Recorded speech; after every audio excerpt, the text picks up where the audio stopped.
बल्कि गुंडों को दिया गया है, शिक्षा माफियाओं को दिया गया है कि आप परीक्षा कंडक्ट करवाइए।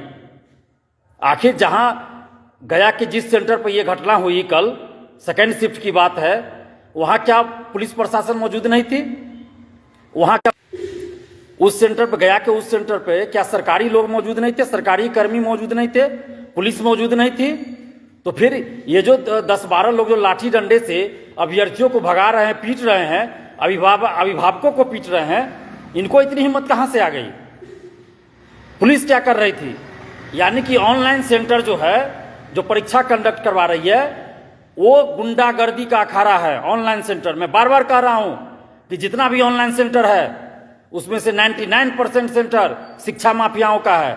वो सेंटर बनाया ही गया है धांधली सेटिंग के लिए। अरबों रुपया का खेल चल रहा है, चाहे वो दरभंगा का सेंटर हो, गया का सेंटर हो, या पटना का सेंटर हो, या कहीं का सेंटर हो।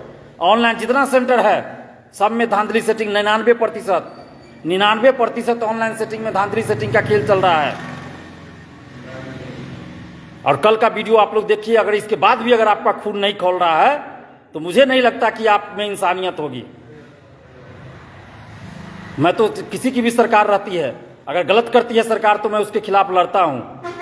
इससे पहले बीजेपी भी सरकार में थी, बीजेपी जदयू सरकार में थी, उस समय भी हम लड़ते थे, उस समय भी हम जेल गए, पुलिस की लाठी खाए। आज आरजेडी कांग्रेस जदयू सरकार में है तो भी हम लड़ रहे हैं और गलत का विरोध कर रहे हैं। लेकिन आप लोग, जो बहुत सारे लोग कमेंट करते हैं, मैं पढ़ता हूं तो बुरा लगता है कि आप लोग अभी भी जाति धर्म और पार्टी पॉलिटिक्स में बटे हुए हैं। कल जो पिटाई हो रही थी जिनकी, क्या उनकी जाति पूछकर पीटा गया था? क्या उनसे यह पूछा गया था कि आप किस पार्टी के सपोर्टर हैं, किस धर्म के हैं, किस जाति के हैं? ये पूछकर क्या उनको पीटा गया? नहीं, उनको सिर्फ इसलिए पीटा गया कि उन्होंने गलत चीज का विरोध किया।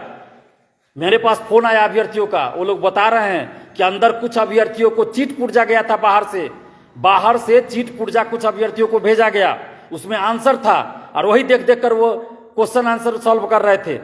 इसका विरोध किया जब उन लोगों ने, तो उन लोगों को लाठी डंडे से पीट पीट कर बाहर भगाया गया। लेकिन उनकी जाति नहीं पूछी गई, उनका धर्म नहीं पूछा गया, उनसे यह भी नहीं पूछा गया कि आप किस पार्टी के सपोर्टर हैं या किस पार्टी को वोट देते हैं, क्या करते हैं नहीं करते हैं। मारपीट कर किया गया और भगाया गया मारपीट कर। तो आप क्यों जाति धर्म के आधार पर सोचते हैं? आप क्यों सोचते हैं? आपके लिए कौन, आप ही के जाति का नेता क्यों नहीं लड़ने आता? मैं बार बार ये चीज बता रहा हूं, इसलिए बोल रहा हूं कि मैं स्टूडेंट्स के बीच जाता हूं, मैं लड़कों के बीच जाता हूं, लड़कियों के बीच भी जाता हूं, चाहे वो हॉस्टल, गर्ल्स हॉस्टल हो, बॉयज हॉस्टल हो, कॉलेज हो, कोचिंग हो, मैं सब जगह जाता हूं। स्टूडेंट्स के बीच में जाता हूं, मैं बातचीत करता हूं, तो मुझे पता चलता है उनका क्या मानसिकता है। अधिकतर स्टूडेंट्स अभी भी जाति धर्म पार्टी पॉलिटिक्स में बटे हुए हैं और इसी चीज से मैं दूर करना चाहता हूं आप लोगों को कि पार्टी पॉलिटिक्स, जाति धर्म से ऊपर उठकर बिहार के युवाओं को, बिहार के स्टूडेंट्स को यूनाइट होना पड़ेगा। नहीं तो सरकार कोई भी हो, इस तरह की घटना होती रहेगी। इससे पहले दरोगा बहाली में हम लोग पिटे थे, याद कीजिए 2020 में, 2019 में बीपीएससी आंदोलन में पिटे थे, 2018 में दरोगा बहाली में पिटे थे, 20 में पिटे थे, पिछले साल बीपीएससी आंदोलन में पिटे थे, शिक्षक अभ्यर्थी आंदोलन में पिटाई खाए कितनी बार।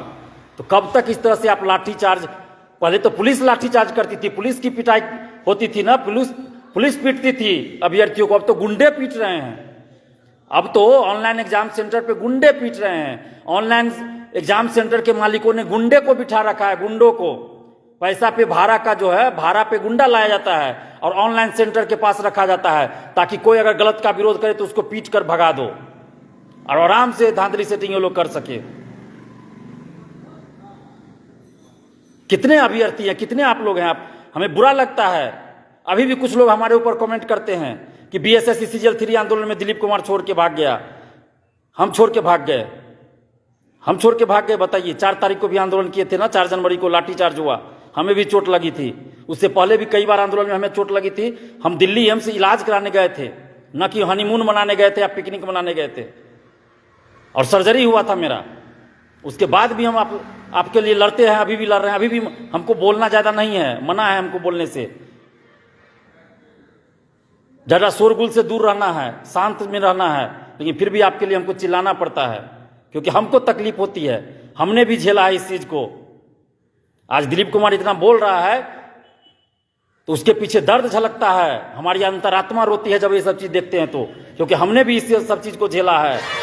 चिराग पासवान जी ने नहीं झेला है, तेजस्वी यादव जी ने नहीं झेला है, सुशील मोदी जी ने नहीं झेला है, विजय कुमार सिन्हा जी ने नहीं झेला है। उन लोगों को नहीं पता चलेगा आपका दर्द। फिर भी आप लोग जाति धर्म में बटे हुए हैं। आप ही के जाति के कौन नेता आपके लिए लड़ने आते हैं, जरा हमको बताइए, हम जानना चाहते हैं। हमें नजर नहीं आता कि जो जाति धर्म के आधार पे आपको बांटते हैं, आपसे वोट मांगते हैं, तो आप ही के जाति के, आप ही के धर्म के नेता क्यों नहीं बोल रहे हैं? अभी जो एसटीईटी में खुलेआम धांधली चल रही है, सेटिंग चल रही है, गुंडागर्दी चल रही है, एसटीईटी आप लोगों के लिए नहीं हो रही है। अगर आप बिहार के अभ्यर्थियों को ये लग रहा होगा कि एसटीईटी बिहार के अभ्यर्थियों के लिए हो रहा, तो इस गलतफहमी को दूर कर लीजिए आप लोग। जो रवैया बीएसईबी का है, आनंद किशोर जी का है, उससे ये साफ दिखता है कि एसटीईटी कुछ खास लोगों के लिए आयोजित की जा रही है, जिसका मकसद है जो ईमानदार स्टूडेंट है उसको बाहर कर दो किसी भी तरह से। आप देखिए ना किस तरह से एसटीईटी का, या आनंद किशोर क्या अपने मन से कर रहे हैं, या इनके ऊपर किसी नेता का हाथ है, किसी मंत्री का हाथ है? क्या वजह है? आखिर ये लोग चाहते क्या है, कैसा बिहार बनाना चाहते हैं? एसटीईटी से पहले भी हुआ, उसमें भी धांधली सेटिंग हुआ। अगर आनंद किशोर जी आप ईमानदार हैं, हम आपको चुनौती दे रहे हैं, स्वीकार कीजिए, आप जांच करवाइए। एसटीईटी जो परीक्षा अभी हो रही है, सभी सेंटर की आप जांच करवाइए। और कल जो गया के सेंटर पे हुआ है, हम नीतीश कुमार जी को भी बोल रहे हैं, तेजस्वी यादव जी को भी बोल रहे हैं, और आनंद किशोर जी को भी बोल रहे हैं, के पाठक जी को भी बोल रहे हैं कि हम आप लोगों से मांग करें कि आप जांच करवाइए।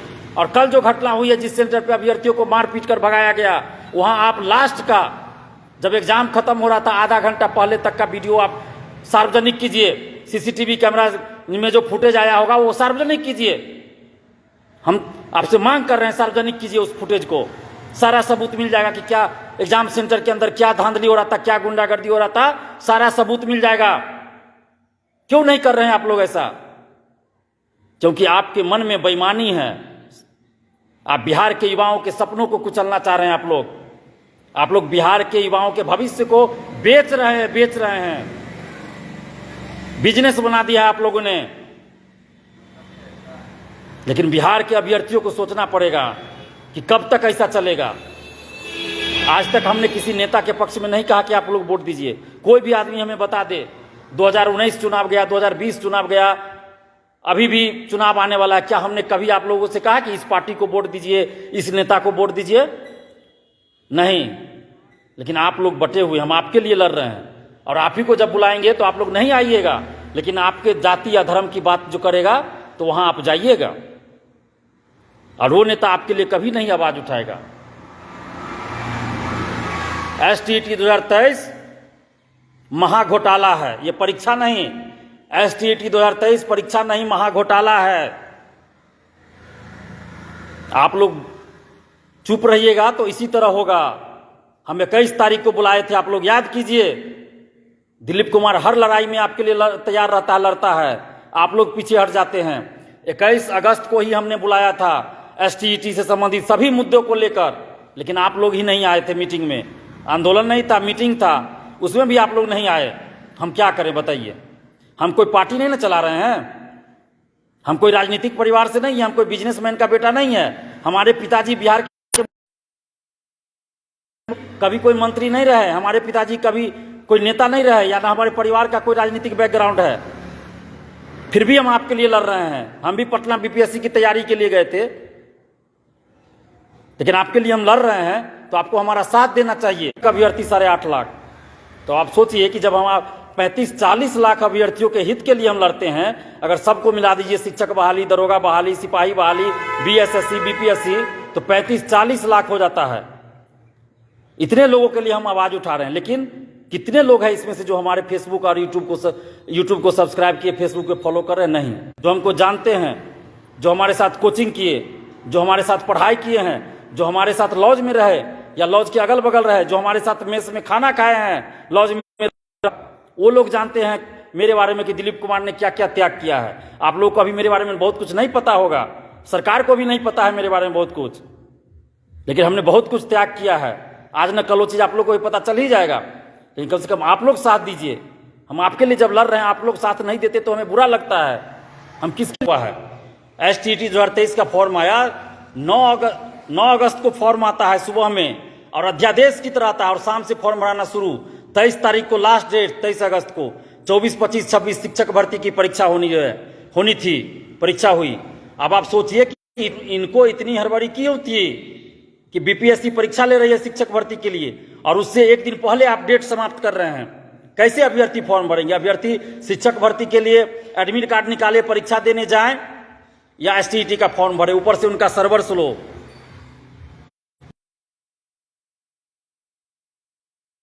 एडिट का मौका मांगा गया कि सब्जेक्ट कॉम्बिनेशन जो सुधार के लिए दीजिए, क्योंकि सर्वर स्लो की वजह से गलती हुआ। तो BSCB ने क्या किया? सिर्फ नाम और डेट ऑफ बर्थ एडिट का मौका दिया, और हजारों अभ्यर्थी है जो परीक्षा देने के बाद भी वो अच्छा मार्क्स लाने के बाद भी वो फिर एडिट होना चाहिए। सब्जेक्ट कॉम्बिनेशन का एडिट का मौका मिलना चाहिए, उसका मौका नहीं दिया गया जानबूझकर, क्योंकि इनको क्या था कि जो मेरिट वाले हैं उनको पहले ही STT से ही बाहर कर दो। जब आगे शिक्षक की भर्ती होगी, बहाली आएगी, तो उसमें ये लोग फॉर्म ही नहीं भर पाएंगे और अपने लोग को आराम से पास करवा देंगे।